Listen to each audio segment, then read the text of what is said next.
Elle était sa muse, il était son parolier.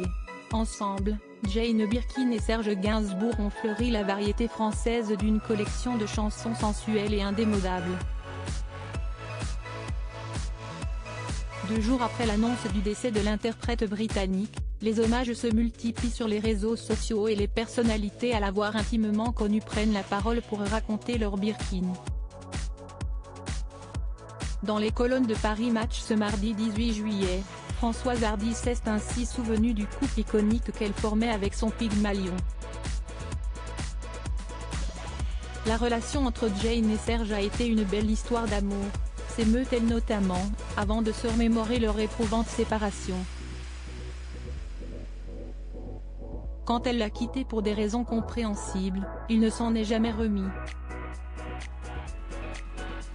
Dans son journal intime, paru sous le titre Monkey Diary de chez Fayard fin 2018, Jane Birkin revient sur les raisons qui l'ont menée à refermer le livre de ses amours avec le musicien. Voilà Monkey, son confident imaginaire, note de la rédaction, tu sais tout.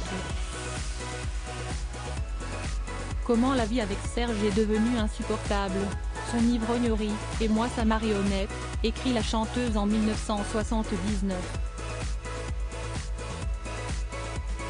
Elle évoque l'alcool qui transforme Gainsbourg en quelqu'un de si différent et effrayant. Sous le charme du réalisateur Jacques Doyon, l'actrice quitte leur domicile du 5 bis, rue de Verneuil, devenu un musée sous l'impulsion de leur fille, et s'installe avec ses 2 filles à l'hôtel Hilton Suffren, dans le 15e arrondissement parisien. Supérieur à Jane Birkin, qui sont les hommes à avoir marqué sa vie?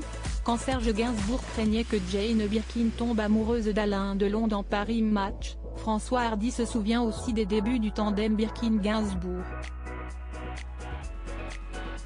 Lors d'un dîner en tête-à-tête avec Serge, alors que sa relation avec Jane venait de commencer, il m'avait confié qu'elle tournait un film dans le Midi, La Piscine, avec Alain Delon dont elle allait forcément tomber amoureuse, a-t-elle rapporté, soulignant au passage la jalousie qui consumait déjà le compositeur de Je t'aime.